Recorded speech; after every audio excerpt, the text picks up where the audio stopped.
तो बेटा आज का जो टॉपिक रहेगा वो है रेवेन्यू। रेवेन्यू एक छोटा सा टॉपिक है बट बड़ा इंपॉर्टेंट रोल निभाता है।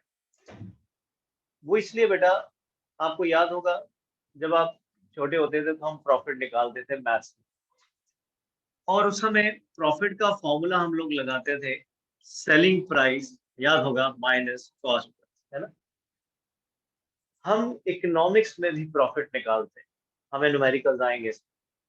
और इकोनॉमिक्स में प्रॉफिट कैसे निकाला जाता है, याद रखिएगा, T R minus T C. Economics में प्रॉफिट का फॉर्मूला क्या रहेगा, टोटल रेवेन्यू में से जब हम टोटल कॉस्ट माइनस करेंगे, the amount we get it is known as profit. क्योंकि रेवेन्यू के बाद नेक्स्ट टॉपिक है प्रोड्यूसर्स इक्विलिब्रियम। प्रोड्यूसर्स इक्विलिब्रियम होता है कि where producer gets maximum profit, तो वहां पे हमें प्रॉफिट निकालना हो। तो प्रॉफिट निकालने के लिए हमें रेवेन्यू को पढ़ना बहुत जरूरी है, और रेवेन्यू के टाइप्स सारा पढ़ेंगे। जिस तरह से इसकी बात करें, ये जस्ट आप फिनिश करके आए हो, that is TC, total cost. और टोटल कॉस्ट को आप फर्दर समझ के आए हो, दैट इज टीएफसी प्लस क्या होता है बेटा, टीवीसी। तो कॉस्ट की सारी इंफॉर्मेशन आप तक पहुंचा दी गई है। अब आज के चैप्टर में हम किस पे बात करेंगे, रेवेन्यू और उसके टाइप्स क्या क्या है पूरे डिटेल में डिस्कस करेंगे, ताकि जब नेक्स्ट चैप्टर पढ़े हम लोग प्रोड्यूसर्स इक्विलिब्रियम, जहां से श्योर शॉर्ट 6 मार्क का एक क्वेश्चन निकलता है, उसको हम अटेन कर पाए। तो what is revenue?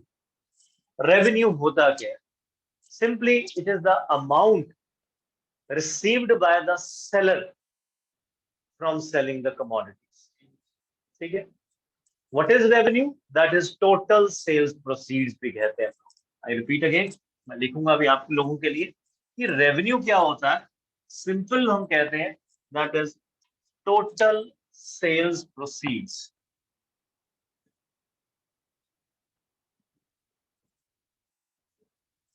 It means what is revenue? It is the amount जो प्रोड्यूसर या सेलर क्या करता है बेटा, रिसीव करता है from the selling of the commodities, that is meant by known as बेटा रेवेन्यू। अब revenue like cost, like product, वो भी 3 टाइप्स का होता है।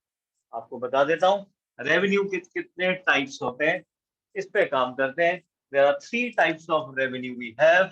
One is total revenue, second is average revenue, and third is marginal revenue. मैंने तभी कहा लाइक कॉस्ट। कॉस्ट भी 3 तरह की होती है, टीसी, एसी, एमसी। प्रोडक्ट भी 3 तरह का पढ़ के आए हो, टीपी, एपी, एमपी। और यूटिलिटी भी अब 2 टाइप्स की पढ़ के आ रहे हो, टीयू एंड एमयू। तो जिस दिन ये पूरी बुक आती है उस दिन सब मिक्स हो जाता है, उस बच्चे के लिए जो प्रैक्टिस नहीं करता है। राइट, मेरे से करवाने से नहीं होगा, आपको इनको सेपरेटली पढ़ना है, इनकी डायग्राम ड्रॉ करने, इनके शेड्यूल याद रखने, तब जाकर ये अटेन होगा। तो चलिए बेटा जी, 3 टाइप्स ऑफ कॉस्ट की, सॉरी, रेवेन्यू की बात कर रहे थे हम लोग। तो 3 तरह के जो रेवेन्यू होते हैं वो है total revenue, average revenue and marginal revenue. इन तीनों की डेफिनेशंस, फॉर्मूलाज देखते हैं कैसे बनते हैं। What is total revenue? Same जैसे रेवेन्यू की जो डेफिनेशन बनाए, it is the total amount received by the seller from selling the units. Right, जितनी कमोडिटी बेची उससे जो प्रोड्यूसर को अमाउंट रिसीव हुआ, उसे हम क्या नाम दे रहे हैं बेटा, रेवेन्यू। जैसे मैं एक शेड्यूल से दिखाता हूं, output sold, output sold producer ने 10 किया था, और 10 गुड्स को सोल्ड करने पर प्रोड्यूसर को आउटपुट हुआ 310। तो what is TR? It is the total amount received by the seller from selling the commodities। ठीक है, नेक्स्ट आता है, बिल्कुल सिंपल सी बात करेंगे आपके सामने, average revenue. What is average revenue? कि आपको 10 यूनिट्स को सोल्ड करते वक्त कितना रेवेन्यू हुआ था, 310। तो एक यूनिट कितने में बिका? What is average revenue?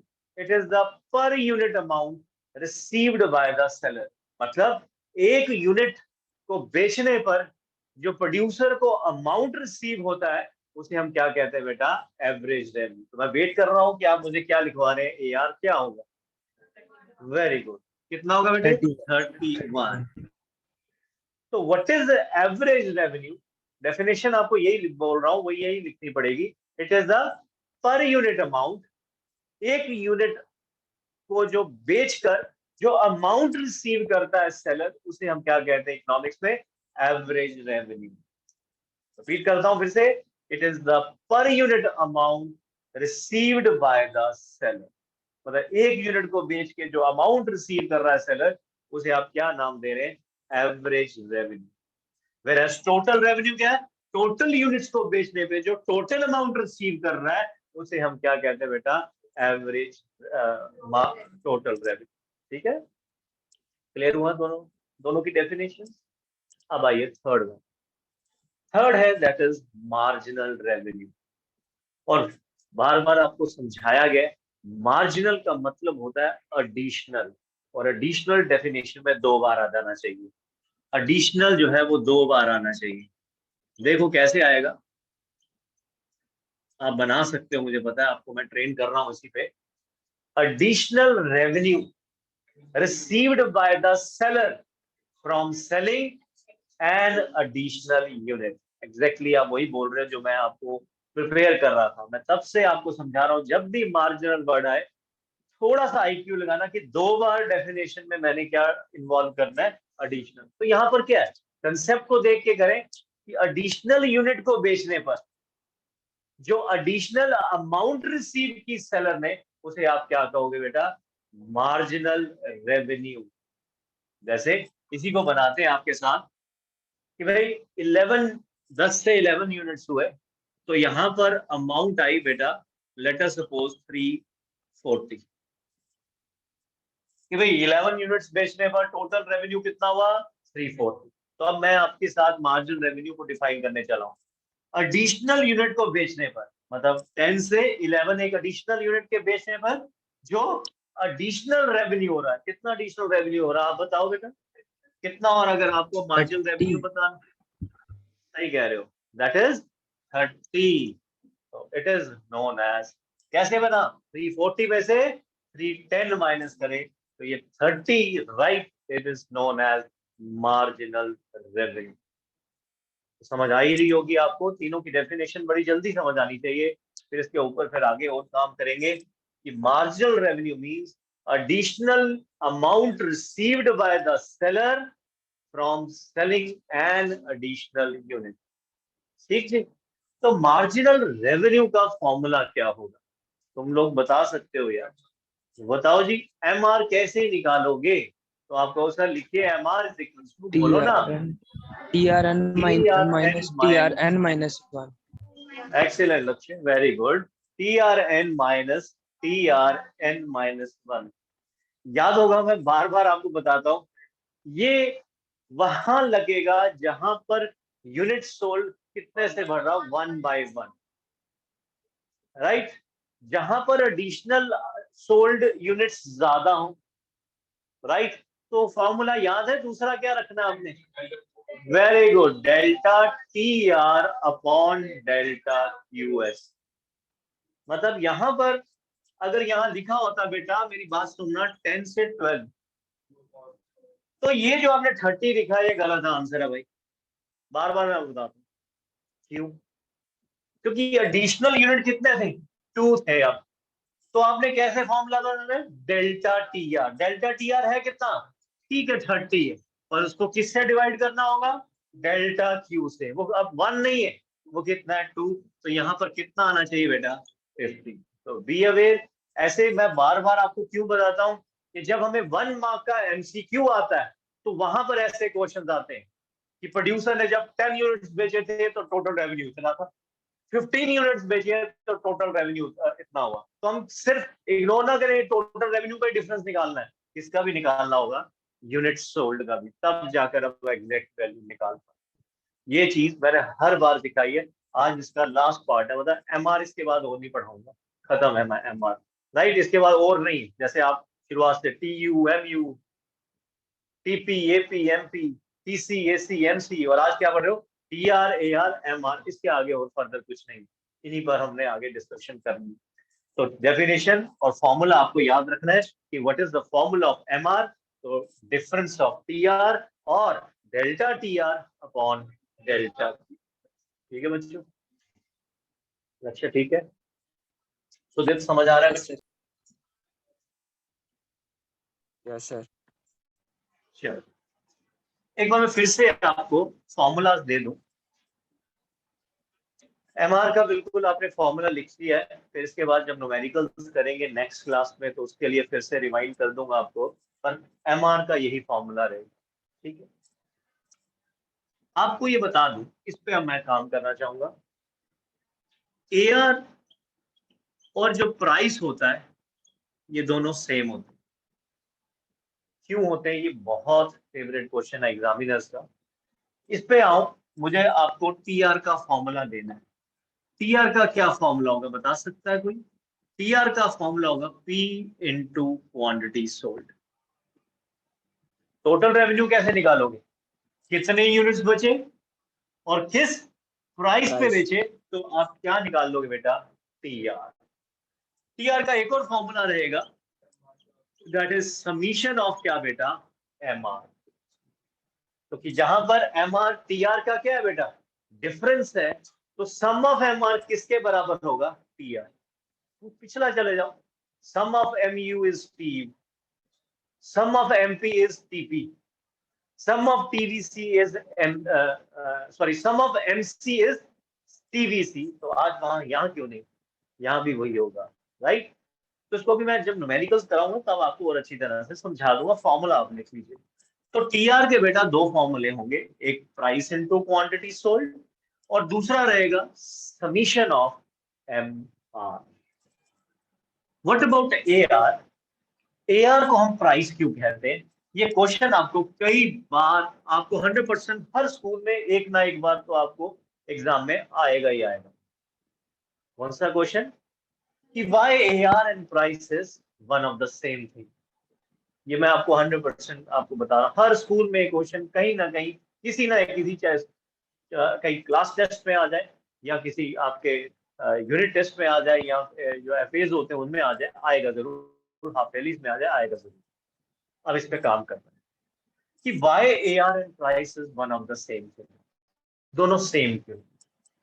इसको आपने दो तरह से आंसर करना है, ध्यान रखिएगा। कोशिश सुन रही, अब वो कैसे, आप भी सुनो। सबसे पहले आपने इसका सिंबॉलिकल मतलब मैथमेटिकली प्रूफ देना है। किसके थ्रू? मैथमेटिकल। तो मैं देता हूँ आपको। पता है ए आर किसके बराबर, अच्छा A R is equal to price लिखा है, राइट। तो अब देखो ए आर बेसिकली हम निकालते किससे, T R upon Q. Formula ठीक लिखा है, राइट। अभी थोड़ी देर आप पहले आपने 31 निकाल के दिया मुझे, तो आपने कैसे निकाला होगा, that is T R upon quantity sold. तो आपने कहा पर यूनिट अमाउंट रिसीव जो किया वो लिख लो, राइट बेटा। तो अब ए आर का क्या फॉर्मूला बेटा, T TR R upon QS. Upon Q. अब देखो A R is equals to, मैं टी आर की जगह, या देखना साइशा देखिएगा, टी आर की जगह मैं ये लिख सकता हूँ, Yes, sir. क्या बेटा, P into Q S upon Q S. तो क्यू एस कटा, तो ए आर किसके बराबर आ गया, Price. प्राइस। एक तो ये इस तरह से आपने पहले मैथमेटिकल प्रूफ देना है, ठीक है। यहां से आप क्या दो लाइनें लिख रहे हो, उसमें कुछ नहीं कि ए आर और प्राइस सेम क्यों है, ये क्वेश्चन आप याद रख लीजिए पूरी क्लास, कि why A R and price is same. तो हम कह रहे हैं इसलिए पहले इसका न्यूमेरिकली हम समझा रहे हैं कि ए आर किसके बराबर होता है, टी आर अपॉन क्यू, और टी आर किसके बराबर होता है, P into Q. Q Q cut गया तो A R is equal to price. एक तो ये आंसर। बट 3 नंबर के आंसर में आप ये लिख के आओगे 1 मार्क का, तो उससे आपको पूरे नंबर नहीं मिले। तो कहां पर 2 नंबर रह रहे हैं मेरे, अब इसको आपको थ्योरेटिकली समझाना भी, किसकी तरह बेटा, थ्योरेटिकल के पॉइंट ऑफ व्यू से समझाना, वो आप ध्यान से सुनिए। पर मैं आगे जाऊं, आपको ये तो समझ आ गया पूरी क्लास को आप लोगों को बेटा? यस ठीक, अब देखो, अब फिर से आइए कि एआर और प्राइस को सेम क्यों कहा जाता है। ठीक, अब वो इसलिए कहा जाता है, आप थ्योरेटिकल आंसर सुनिएगा, ये आपको याद रखना है। एआर जो वर्ड है ना, ये जो एआर हम बोलते हैं, जिसे हम क्या कहते हैं, एवरेज रेवेन्यू, ये बोला जाता है from sellers point of view.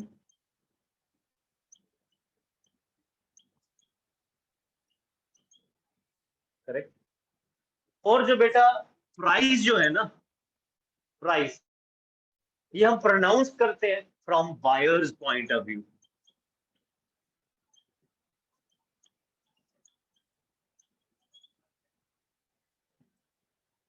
क्योंकि व्हाट इज एवरेज रेवेन्यू, अगर डेफिनेशन अभी सुनी थी थोड़ी देर पहले, एक बार फिर से रिपीट करता हूं। प्रोड्यूसर क्या कहता है, सेलर क्या कहता है, per unit amount received bye seller. मैं लिखूंगा आपके लिए, पर unit amount received by the seller. ये यार की डेफिनेशन मैंने अभी आपको थोड़ी देर पहले लिखाई। अब सेकंड देखिए, आनंद देखिए, प्राइस, मैंने कहा ये किसके पॉइंट ऑफ व्यू से बोलते हैं, हम लोग बोलते हैं, हम जो खरीदते हैं हम कहते हैं भैया क्या प्राइस है, हम यही बोलते हैं, लेमैन तो यही बोलता है। अब व्हाट इज प्राइस की डेफिनेशन क्या होती है? प्राइस की डेफिनेशन होती है पर यूनिट अमाउंट पेड, बोलो, by the buyer. What is price, basically क्या होता है price, per unit amount paid by the buyer. तभी तो मैं कह रहा हूँ ये बायर पॉइंट ऑफ व्यू से, सेलर पॉइंट ऑफ व्यू से, ये लेमैन तो प्राइस ही बोलता भाई, राइट। प्रोड्यूसर भी प्राइस बोलता, पर इकोनॉमिक्स कहती है प्रोड्यूसर को प्राइस की जगह क्या बोलना चाहिए, एआर बोलना चाहिए। क्योंकि एआर की डेफिनेशन क्या है, जो प्रोड्यूसर ने एक कमोडिटी को बेच के जो अमाउंट रिसीव किया उसे एआर कहते हो आप, प्रोड्यूसर कहता है।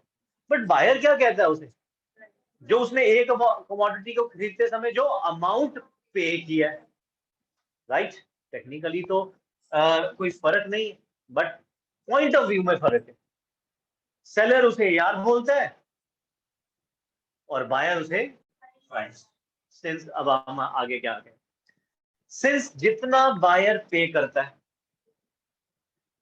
जितना बायर पे करता है, मैं एक सेलर के पास गया, मैंने कहा भाई मुझे चिप्स दे दो, राइट, उसने दिए, तो मैंने 20 रुपीज पे किए। तो जितना बायर ने पे किया उतना ही एग्जैक्टली एआर ने, सेलर ने क्या किया, रिसीव किया। इसलिए प्राइस और एआर क्या है, सेम है। टेक्निकली पॉइंट ऑफ व्यू का फर्क है, अदरवाइज प्राइस और एआर सेम है। क्यों? बट जो फर्क है वो पॉइंट ऑफ व्यू का है, कि एआर हम बोलते हैं from sellers point of view and price बोलते हैं हम फ्रॉम बायर। सिंस जितना बायर पे कर रहा है प्राइस, उतना ही तो सेलर क्या कर रहा है बेटा, रिसीव। इसलिए प्राइस और एआर में कोई भी फर्क नहीं है, बट जो फर्क है वो पॉइंट ऑफ व्यू का फर्क है। That is, AR is pronounced from seller's point of view and price is pronounced by the buyer's point of view. But जितना buyer पे करता है बेटा, वही तो सेलर क्या करता है बेटा, रिसीव। आप कहे भैया चिप्स दे दो, आपने 20 दिए, तो सेलर ने भी कितना रिसीव किया, 20। इसलिए प्राइस और एआर में कोई फर्क नहीं है, टेक्निकली पॉइंट ऑफ व्यू का ही फर्क है। तो ये बहुत फेवरेट क्वेश्चन रहा है, जब तक ये सीबीएसई में क्लास 12th में होता था, हर साल हम इसको क्वेश्चन देखते थे 1-3 में। तो आपको जब ये करवाया जाएगा तो ये पूछा भी जाएगा, तो आपने इसको दो तरीके से आंसर देना है। पहले सिंबॉलिकल प्रेजेंटेशन देके मैथमेटिकली, और फिर आपने बताना है कि हम एआर को हम सेलर्स पॉइंट ऑफ व्यू से कहते हैं, price is pronounced from buyer. फिर आपने सेलर एआर की डेफिनेशन देनी है, फिर बायर की, और फिर कहना है since whatever the amount is paid by the buyer is as equal as the amount received by the seller. इसलिए AR and price is one of the same thing. Any doubt? No, sir. Clear है? लक्ष्य clear है? सिमरन? Yes, sir. Yes. ये question का answer मैंने ना यहाँ तो नहीं लिखा है, बट मुझे याद है मैंने इसको कहीं ना कहीं आगे जरूर इन्वॉल्व किया है. वो अगर आप मेरे से पूछना ही चाहते हैं तो मैं आपको बता देता हूँ. इसका आंसर पेज नंबर 109 पे मिल जाएगा आपको. 109 पर इसका आंसर मिल जाएगा. वो आप क्लास के बाद वहां से चेक कर लीजिएगा. वहां पर मैंने इसको इन्वॉल्व करके लिखा हुआ है. तो अब आपको समझ आ गया है कि AR, TR, MR क्या है. और बेटा मेरा हर बार ये रहता है कि कंसेप्ट पढ़ाने से काम नहीं चलता. इसके अलावा थोड़ा सा जैसे ये क्वेश्चन करवाया है, जो इम्पोर्टेंट रहते हैं उन पर भी काम कर लिया जाए, और मैंने कर दिया. तो तीनों टाइप्स के आपको रेवेन्यूज जो है मैंने आपको पढ़ा दी. अब हमें बेटा नेक्स्ट क्वेश्चन करना है, और वो हमारा लास्ट क्वेश्चन है चैप्टर का. बट थोड़ा सा वो एक्सटेंड होता है आज का, और नेक्स्ट क्लास में जाएगा. बट 70% आज हो जाएगा ना. क्वेश्चन क्या बेटा, उस पर काम करते हैं. लास्ट क्वेश्चन लिखिएगा. Relationship between TR, AR and MR under different markets. Economics में मार्केट को कंपटीशन भी कहते हैं.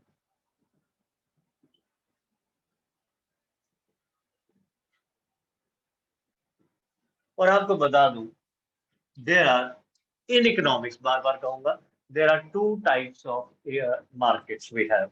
वन इज परफेक्ट मार्केट, जिसे हम परफेक्ट कंपटीशन कहते हैं. फिर बेटा मैं अगर परफेक्ट मार्केट बोलूं, परफेक्ट कंपटीशन तो एक ही बात है, राइट. और दूसरी होती है इम्परफेक्ट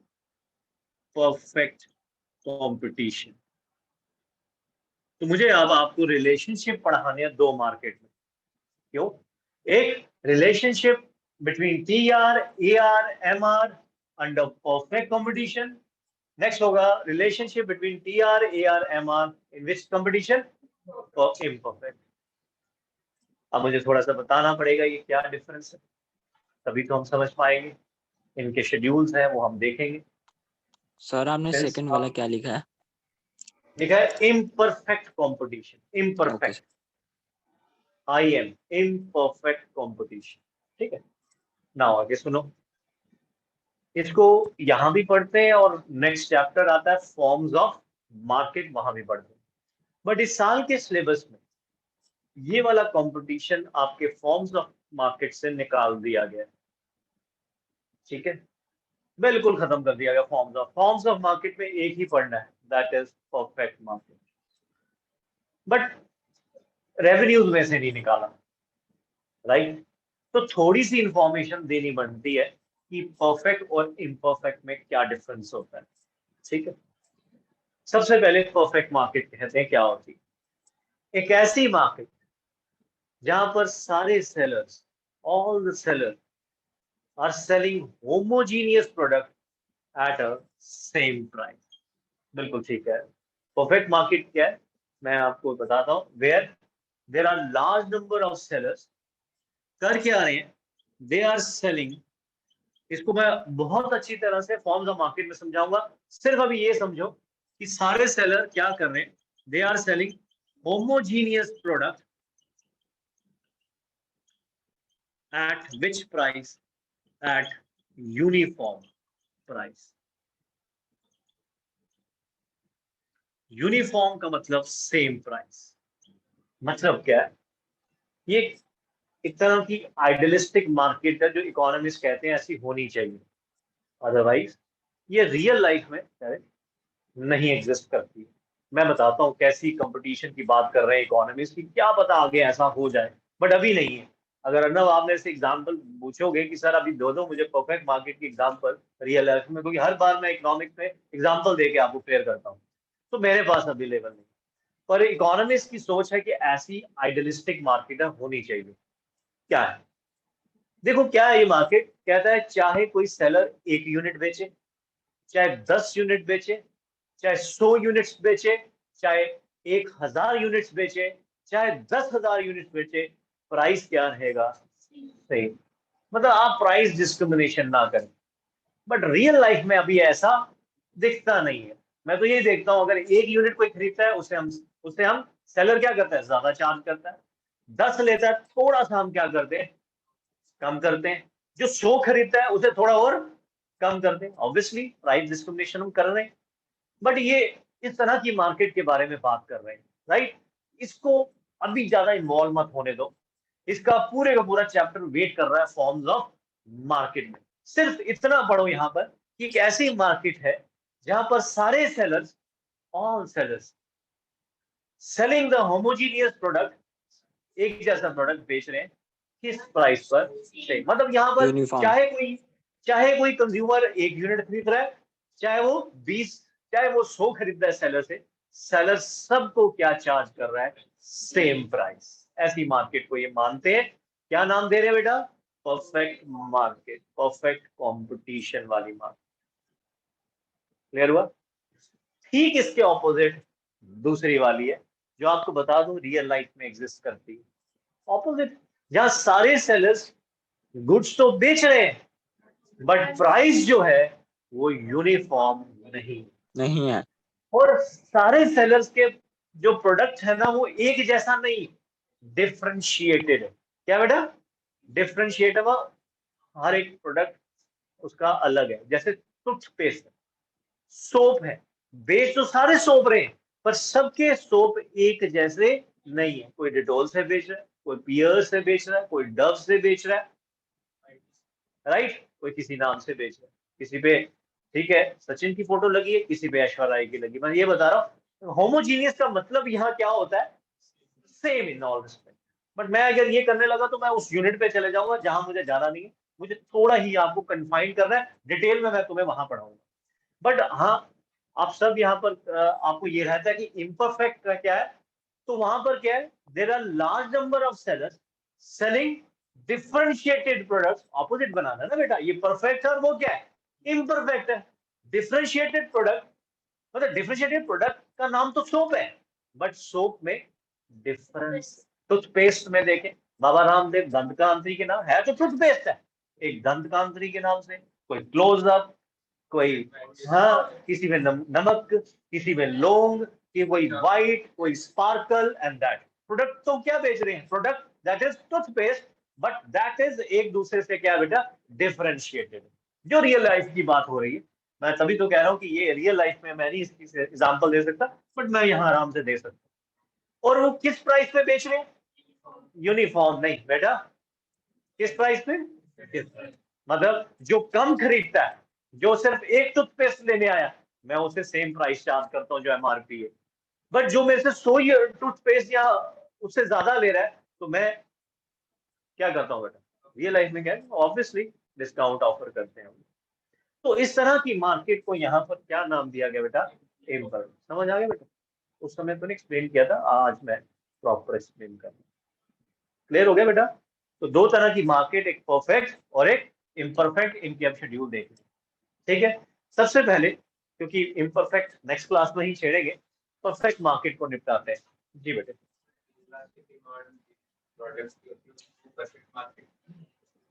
यहाँ होती है परफेक्टली इलास्टिक डिमांड होगी। कौन सी होगी, परफेक्ट, यहाँ इसकी होगी। देखना अभी बनाएंगे, वैसे ही हम फॉर्म्स ऑफ मार्केट में जाके बनाएंगे। ठीक है नाउ, आइए अब हमें दो शेड्यूल याद करने हैं बेटा, एक परफेक्ट का और एक इम्परफेक्ट का, और रिलेशनशिप्स आ जाएंगे। ठीक है, दो शेड्यूल यहाँ पर आपके वेट कर रहे हैं कि जिसे हमें, पर शेड्यूल को क्या है, कॉमन सेंस लगाकर याद करना है। यहाँ पर आपने लिखना है यूनिट सोल्ड। बनाते हैं कि किसका शेड्यूल, इसका मैं अभी बाद में आऊंगा, नेक्स्ट क्लास में लेंगे। इसके इस शेड्यूल पे काम करते हैं। तो इस शेड्यूल में आप पहला कॉलम लिखेंगे यूनिट सोल्ड का। ठीक, और यूनिट सोल्ड ले रहा हूं 1 से लेकर 8 लिख लीजिएगा।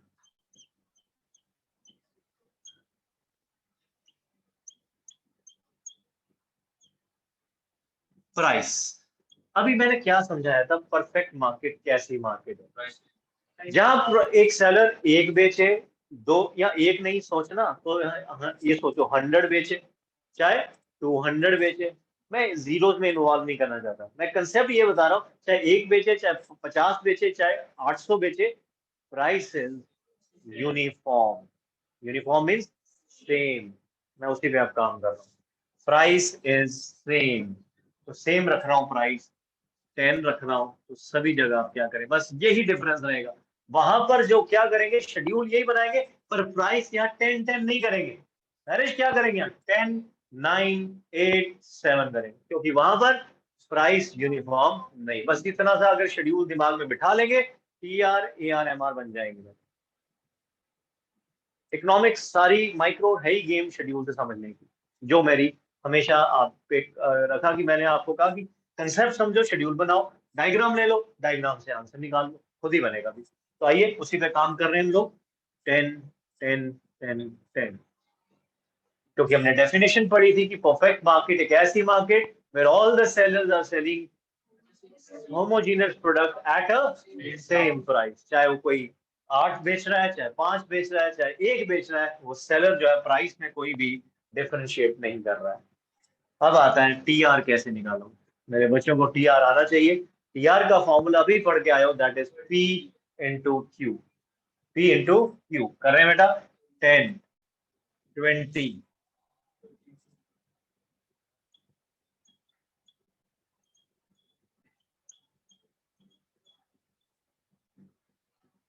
नेक्स्ट बनाते हैं AR। AR क्या होगा बेटा, AR is nothing, it is same as price. अभी थोड़ी देर पहले प्रूव किया AR and price is same. यहाँ अगर दिमाग नहीं चल पा रहा All तो 10. टीआर को क्वांटिटी सोल्ड से भी डिवाइड करोगे तो सेम आएगा जो आप सोच रहे हो, that is 10 at all levels.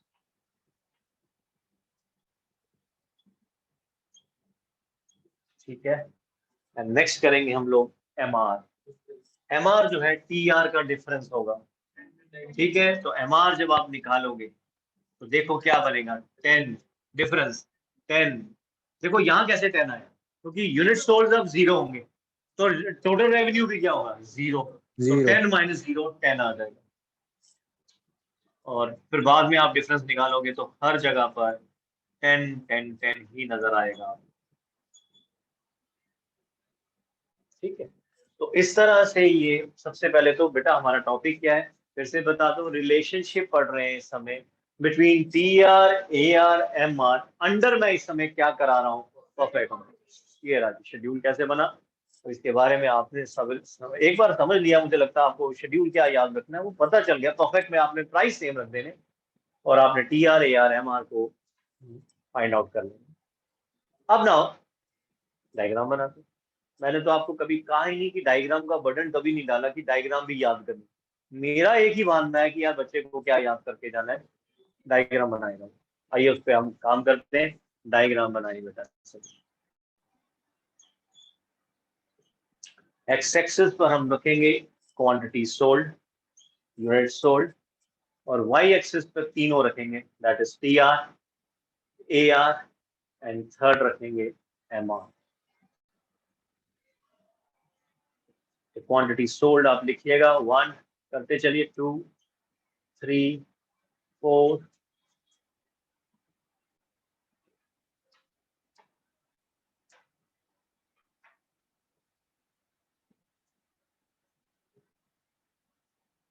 करें आप सभी भी।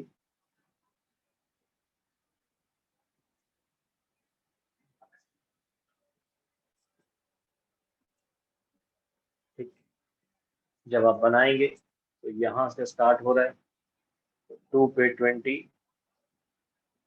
3 पे,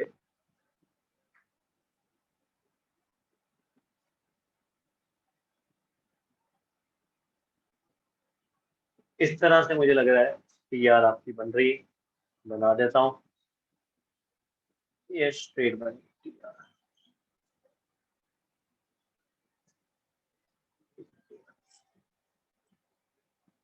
राइट, व्हाट अबाउट AR, तो वो तो 10-10-10-10 है, तो वो जब आप हर लेवल पे 10-10 करोगे तो ये बन जाएगी आपकी AR। 1 पे भी 10, 2 पे भी 10। It's a horizontal straight line parallel to the x-axis। जब MR बनाओगे तो वही बताना चाह रहा हूँ, मैथ्स पढ़ते हो, MR coincide AR। I am using the word, mathematical word है, कोइंसाइड मतलब AR के ऊपर ही आएगी, राइट। और यही क्या होगी, MR। और बेटा यही क्या होगी, प्राइस। तो याद रखना MCQ आता है क्या। ऐसा बताइए कौन सा कंपटीशन है आरब जहां पर P, AR, MR तीनों सेम होते हैं। तो नेम दिस। परफेक्ट। ये देखना आपको आते हैं, MCQ होते हैं ना 1 मार्क के, कि भाई नेम दैट कंपटीशन, या बताइए ऐसा कौन सा कंपटीशन है जहां पर इक्वेशन निकाल के ला रहा हूं आपके लिए। क्या बेटा, P, AR, MR तीनों क्या होते हैं, सेम। याद रखना है आपने, कौन सा बेटा, परफेक्ट। देख लो, P, AR, MR तीनों सेम है। ये याद रखने वाली बात है, आपको MCQ में टच की जाएगी। क्यों, अब आप पूछोगे सर क्यों, सिंपल सा आंसर है, because of uniform price policy की वजह से। किस वजह से, यूनिफॉर्म प्राइस, प्राइस सेम होने की वजह से, राइट। TR भी पता है किस रेट से बढ़ रहा है, कांस्टेंट रेट से बढ़ रहा है। देखो ना, 10 से बढ़ा, फिर 20 से बढ़ा। तो जब TR कांस्टेंट रेट से बढ़ रहा है तो MR भी क्या आएगा, कांस्टेंट आएगा। तो P तो AR, P और AR पहले ही बराबर थे, वो हमने पहले प्रूव किया था, P AR दोनों सेम होते हैं। बट MR भी सेम इसलिए आया, क्यों आया, क्योंकि प्राइस के कांस्टेंट होने की वजह से TR किस रेट से बढ़ा, कांस्टेंट रेट से बढ़ा।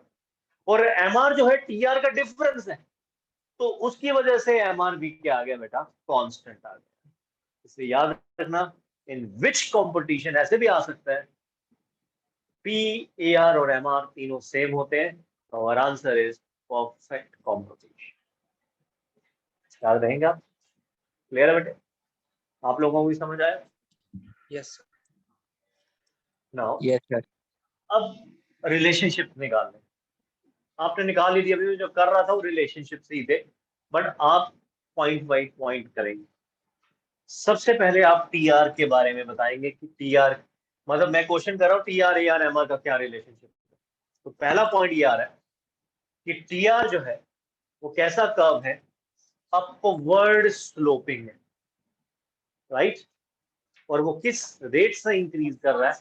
और तो पहला पॉइंट, कहीं पर भी नजर घुमाओगे, किसी भी बुक से पढ़ोगे चाहे नोट से पढ़ोगे, पहला पॉइंट तुम्हें यही मिलेगा, क्या बेटा, कि under perfect competition TR is increasing at a constant rate.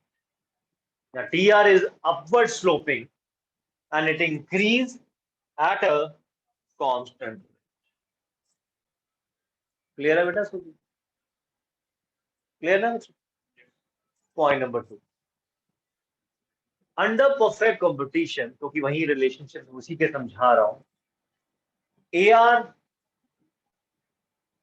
क्या बेटा, क्योंकि अंडर परफेक्ट कंपटीशन क्या, प्राइस इज यूनिफॉर्म, उसकी वजह से AR जो है वो क्या आता है, हॉरिजॉन्टल कांस्टेंट आता है। और वो क्या शेप लेता है, horizontal straight line parallel to the X axis.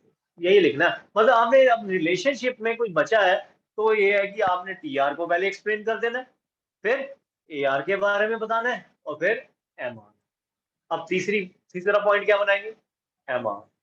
Under perfect competition MR coincides AR, because क्यों बेटा, क्योंकि MR किससे निकलता है, TR के डिफरेंस से। बिकॉज TR क्या किस रेट से बढ़ रहा था, कांस्टेंट रेट से, because of the uniform price policy.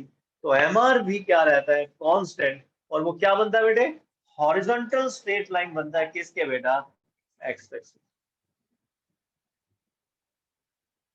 ठीक है, क्लियर हो रहा है बेटा सभी को। तो इस तरह से ये आप पॉइंट्स जो है निकालेंगे, किसके बेटा, अंडर परफेक्ट कंपटीशन। क्लियर हुआ बेटा सभी को। यस अब सर। एक लास्ट बात करेंगे यहाँ पर इस कंपटीशन में, वो ये, आपको ये बताना जरूरी है कि इकोनॉमिक्स में हम कहते हैं कि पी और ए आर दोनों क्या होते हैं, सेम। Same. तो अभी पहले प्रूव करा, पी और ए आर भी सेम होते हैं, और वो पता है किसके बराबर होते हैं, डी। डी का मतलब होता है डिमांड कर्व। अब वो तुम्हारी बात करो, क्या बेटा, demand curve of the firm. D means, पूरा मैं बोलता हूँ, डी के बारे में जान नहीं, D means demand curve of the firm.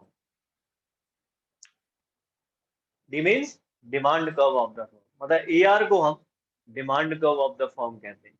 Demand curve इसलिए क्योंकि अब यहाँ ना प्राइस सेम है, तो यूनिट सेल, यूनिट सोल्ड जो है वो बढ़ रहे हैं, पर प्राइस क्या है, सेम है।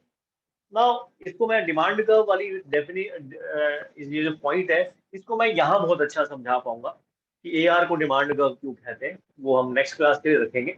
बट अब मैंने आपको बताया कि पी, ए आर और डी तीनों क्या रहते हैं बेटा, सेम होते हैं। प्राइस ए आर तो आपको पता था, और demand curve of the firm क्या है, कह रहा है कि भाई फर्म चाहे एक बेचे चाहे 10 बेचे, ठीक है, डिमांड क्या फर्म की रह रही है, दैट इज सेम रह रही है, ऐसा आप कह रहे हैं। बट ये चीज मैं आपको ना अच्छी तरह से यहाँ समझाऊंगा जब शेड्यूल बनाऊंगा, राइट। वो डिमांड कर्व की जो सही वाली बात है, वो अंडर इम्परफेक्ट में सही समझ। तो इतना आप समझो आज की क्लास में कि पी, ए आर और डी आर सेम। तो इसका मतलब ये क्या है, ये क्या है बेटा, ये जो लाइन जा रही है ये क्या है, डिमांड कर्व की। ये क्या बेटे, डिमांड कर्व। अब एक बार पीछे जाना पड़ेगा, तुम्हें याद करवाना पड़ेगा, बैक स्टेज पे लाना पड़ेगा आपको। 5 तरह की प्राइस इलास्टिसिटी ऑफ डिमांड पढ़ाई है। 5 टाइप्स की क्या पढ़ाई है मैंने, प्राइस इलास्टिसिटी ऑफ डिमांड। अब आप मुझे बताओ, name that price elasticity of demand जो हॉरिजॉन्टल होती है parallel to the X axis. Perfectly very elastic. Good, excellent. क्या होती है, परफेक्टली इलास्टिक। और बेटा जिन बच्चों ने परफेक्टली इलास्टिक वर्ड, जो किसके बराबर होती है, जिसकी ईडी किसके बराबर होती है, Infinity. इन्फिनिटी। आप लोग तो भूल जाते हो, पर मुझे याद है जिस दिन मैंने ये वाली वर्ड पढ़ाया था, उस दिन मैंने कहा था कि एग्जाम्पल नोट कर रही है, तो मैंने कहा था एग्जाम्पल इसकी पता क्या है, मैंने उस समय ये वर्ड डाला था, क्या बेटा, परफेक्ट मार्केट। मैंने कहा था, तो मैं कह रहा था वो आगे जाकर समझाऊंगा परफेक्ट मार्केट क्या है, एक इमेजिनरी मार्केट, अनरियलिस्टिक मार्केट। याद करो डिमांड का ED is equal to infinity की डेफिनेशन क्या पढ़ाई थी, कि where quantity demanded changes to any extent, demanded changes to any extent, but without any change in price. Quantity demanded changes to any extent, but without change in price. पर ऐसा क्यों हो रहा है, ये हम नहीं जानते। नहीं जानते का मतलब नॉट डिफाइंड, और जिसके साथ नॉट डिफाइंड लगाते हैं उसके आगे क्या लगा देते हैं हम, इन्फिनिटी। तो याद रखनी है एक और चौथी बात यहाँ पे लिखनी होगी रिलेशनशिप में।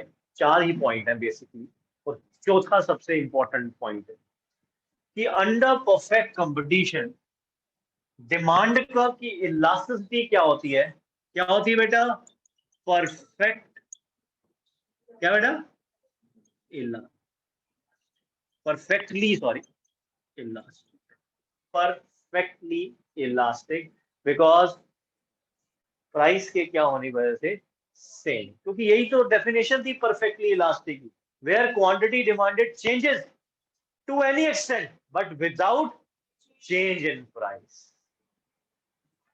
तो 4 बातों को ध्यान रखकर आप रिलेशनशिप की स्टडी करेंगे। क्या, पहले आप टीआर के बारे में बोलेंगे, एक बार फिर से रिपीट कर देना, कि under perfect competition TR is upward sloping and it increase at a constant rate. खत्म। Second, under perfect competition AR is horizontal straight line parallel to x-axis because of uniform price policy. Notes में इधर उधर हुआ, आप अपनी language लिखनी होगी, right. Third point, MR के बारे में, under perfect competition MR coincides AR and it also horizontal straight line parallel to x-axis because of uniform price policy. यही सब है. चौथा सबसे इंपॉर्टेंट पॉइंट जो टीचर नजर कर रहा होगा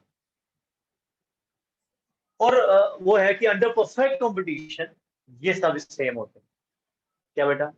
AR, MR, प्राइस और D डिमांड कर्व सारे सेम हैं, right? And the demand curve of the firm कैसी शेप है? हॉरिजॉन्टल. कब होती है? जब क्या होती है? परफेक्टली. तो under perfect competition demand curve की इलास्टिसिटी क्या होती है? ये 1 मार्क में बहुत घूमेंगे क्वेश्चन. क्या होती है under perfect competition demand curve की इलास्टिसिटी? Perfectly elastic. ये 4 या 5 पॉइंट बनाकर इसे आप अपने में करना है. ये नहीं कि उस बुक में क्या लिखा है, अपना वर्जन याद कर. एनी डाउट बेटा? एनी डाउट बचा आप लोगों को? No sir. क्लियर है बेटे सभी को? Yes sir. तो आज हम इतना ही रखेंगे. नेक्स्ट क्लास में पढ़ेंगे हम लोग इम्परफेक्ट